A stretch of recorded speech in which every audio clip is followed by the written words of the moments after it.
Appliance Factory and Mattress Kingdom, the nation's largest discount appliance dealer. Visit our website for deals and store locations near you. Hey guys, welcome back to the channel. Today we're going to be going over why Kitchenaid dishwashers rate so high. I know last week we did Bosch. This week we're going to do Kitchenaid because it seems like every year they fight back to back on who makes the better dishwasher. On one side of the spectrum you have Bosch, who's kind of manufactured over in Europe. Kitchenaid, mostly assembled in America. But let's dive into this one. This is the KDTM354. This is one of their upper line levels for Kitchenaid. This one has a lot of features, and we're going to kind of go through them today. So first off, Kitchenaid, the front, they have their distinct handles. They offer these models in the handle, or they offer the pocket handle, whatever preference that you like. Controls on these are on the top. We're going to kind of go over some of these features here in a second. This guy is 44 decibels, so super quiet. Kitchenaid dishwashers are kind of known for being quiet and drying a little bit better than Bosch dishwashers. So one thing I really like about this particular dishwasher, through Cascade is who they're going to recommend for the detergent. If you lift this up, you can actually fill this and it'll last a few washes. With this, it actually does a calibrated fill of detergent, and it knows how much detergent to release. So all you got to do is fill this up once. It'll actually last a few loads. Same thing for your Pro Wash.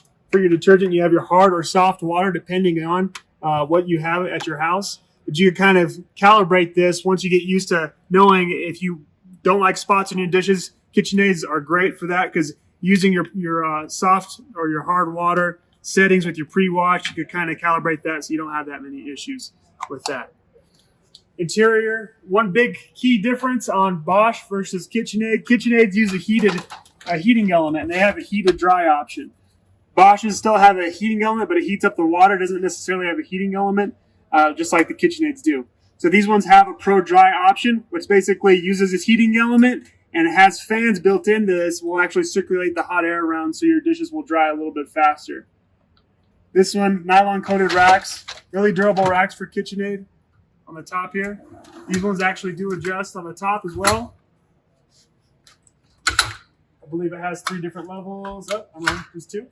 But ball bearing racks glide smooth and really easy. So if you got a lot of heavy dishes, they kind of slide in and out nicely. This particular dishwasher is known for kind of fighting nasty dishes. In the back here, you have your Pro Scrub. So that guy is actually 32 different. They're specifically designed jets where they've done a lot of research and development, and that actually will blast this back rack as well as a top rack depending on what you have in there. So this dishwasher works great. I've had a lot of the consumers that have bought this dishwasher seem to love it. They say they don't have a lot of spots on the dishes. They come out actually dry. Really nice dishwasher. On the top here, Pro Wash. That's just going to activate some of your jets on the bottom. Pro Scrub's going to accidentally, it's on the back jets, it's going to activate in the back, and it's going to turn those on. Your Pro Dry is going to activate your heating element and the fan. Express Wash, it's got a slower wash, faster wash, what it'll actually do, I think, cuts your wash time in about half by using less water. But KitchenAid dishwashers are great. If I was to compare the two myself, I'd personally pick a KitchenAid over Bosch. I just think they wash a little bit better. They're more, not as concerned about energy efficiency as Bosch. I'm more about getting results, getting the dishes clean, and getting them dry. But thanks for watching, guys, and we'll see you next week.